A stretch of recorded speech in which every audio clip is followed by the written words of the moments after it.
Hi there, my name is Thomas J. Brown, and I am the creator of this video. It's called St. Anne 2002 in the Year of the Horse.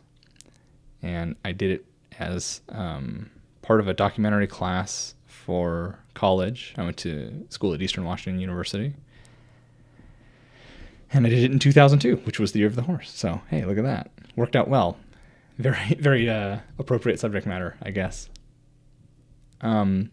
We shot this at the Mini Acres Ranch, which Chris owns. That's Chris there, Chris Pemberton. And she rescues and rehabilitates abused and neglected horses. And I found out about this through my sister, my sister used to board her horse there. And that's not all that Chris does. I mean, she runs this ranch as well where people can board their horses and their riding lessons and stuff like that. But one of the things that she does is this horse rescue stuff. So I approached Chris and I said, hey, would you mind if I did a documentary about this? And she was really excited because she wants to get the word out and make sure that people know that this is a problem. I actually ended up winning several awards for this documentary. I got a Telly Bronze, an Aurora Gold, and a Videographer Award of Distinction. So I was very pleased about that. And overall, I'm pretty pleased with how the documentary turned out as well. It was actually really interesting finding out a lot about the laws with regard to horses. Horses aren't, they're all livestock is treated as property, not as pets. And so the rules are a little bit different in terms of what rescue agencies are allowed to do when they show up and how bad conditions have to be before a rescue agency is allowed to take the animal away. For pets, it has to be bad. For livestock, it has to be really quite awful. I mean, much, much worse than just regular old bad. And it's unfortunate that that's the case because they're all animals and they're all, feeling pain. I mean, you'll see later on we have some video of some horses that are just incredibly starved. I mean, you can see their bones. It's really quite awful. I mean, like through their skin, it's not like bones are sticking out. You'll see. It's awful. It's terrible. I love this horse. This horse is beautiful. Big, beautiful mane.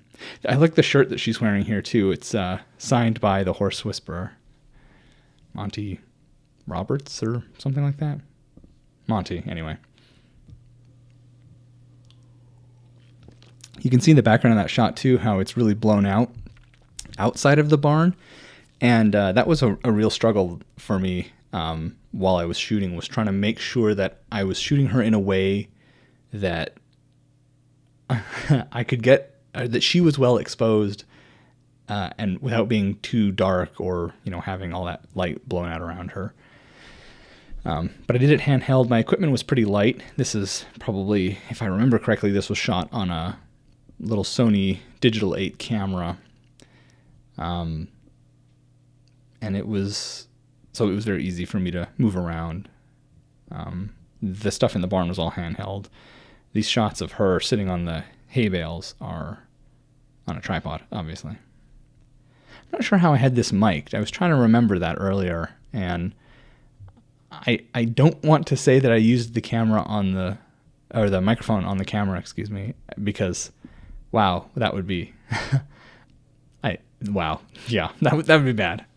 That's not a very good microphone to be using. For all you future filmmakers out there, never use that mic if you can avoid it. I'm sure I must have had a shotgun mic or something like that. Here, I think I have her clipped with a lav. Here's my sister brushing a horse. Needed some B-roll, and she wanted to ride, so it worked out well. This ranch is actually pretty cool. There are, I think, 3 different buildings where horses are able to be boarded. And then she has other stuff there, too. There are goats and ducks. In fact, I think you see some ducks waddle by in the background of one of those shots where she's sitting on the hay bale. So pay attention. There are chickens. What else is there? There's like guinea fowl. that just wild guinea fowl that just happen to come by. There's all sorts of stuff. Turkeys, I think, rabbits, dogs. Not like wild dogs or anything. I mean, all sorts of animals. It's one of those cool old barns, this one that I'm in right now, or was in.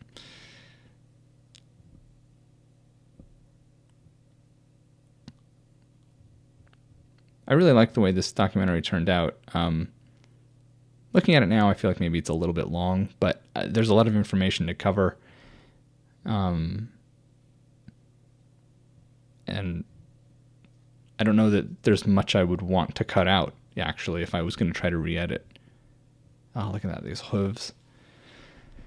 See, I guess from my understanding of the way it works is wild horses, when they're running around, their hooves naturally get chipped, and so they stay, kind of, in a shape that's a length and a shape that's appropriate for a horse. Oh, there are the ducks waddling by in the background.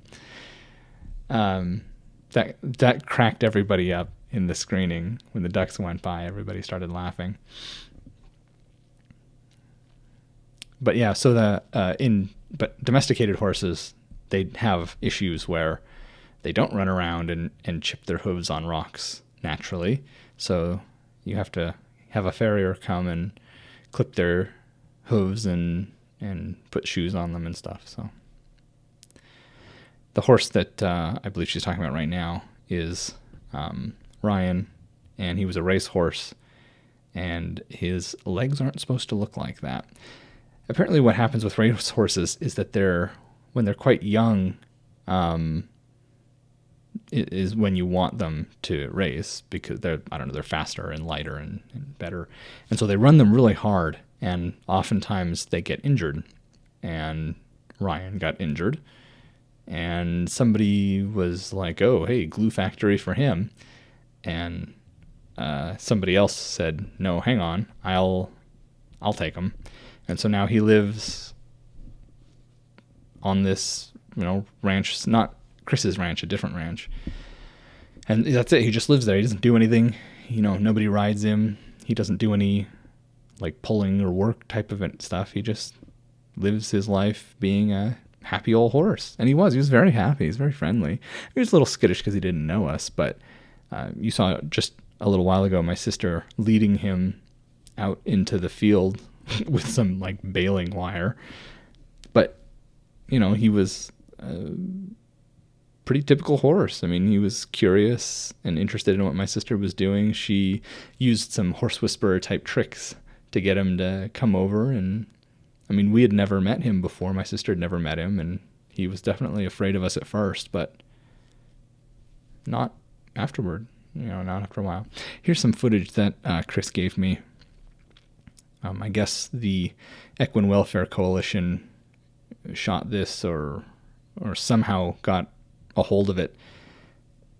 It's really quite awful, and it really gives you a sense of just how bad things need to be before they're gonna, any agencies can do anything. I mean, look at that hay. That stuff's, there's no nutrition left in that. It's dry, it's crumbling, and actually a safety hazard. It could burst into flames at any time.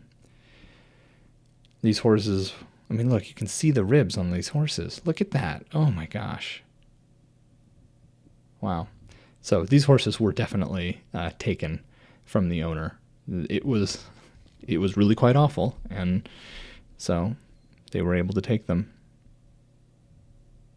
It's just too bad that this sort of thing has to even exist, that this sort of a coalition exists. I mean, I'm glad that it does. It's just unfortunate that it has to.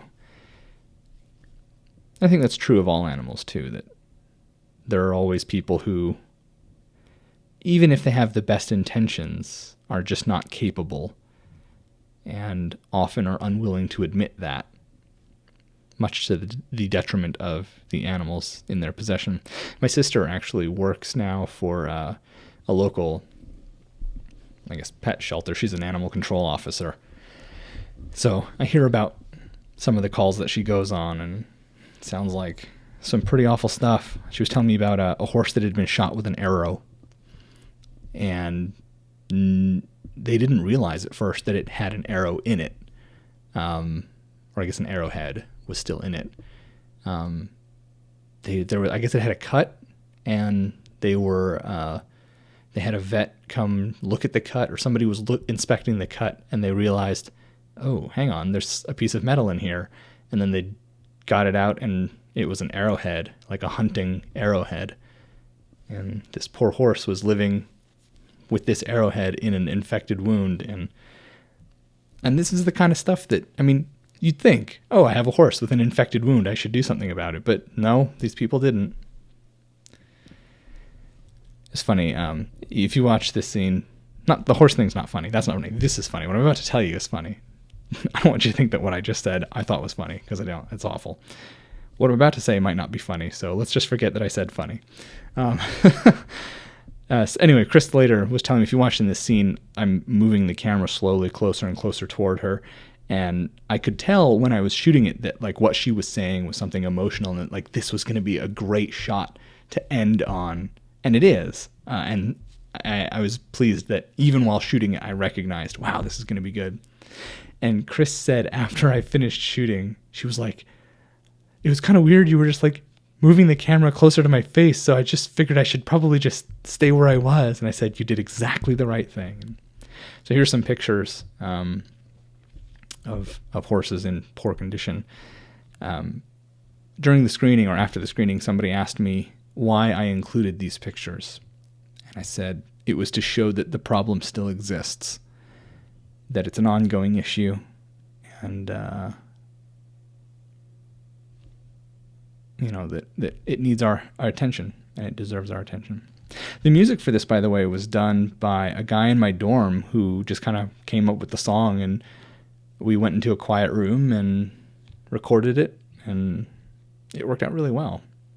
This shot is actually not video. It's a still frame. I edited out in Photoshop. I edited out power lines and stuff. So anyway, that's the video, and I hope you like it.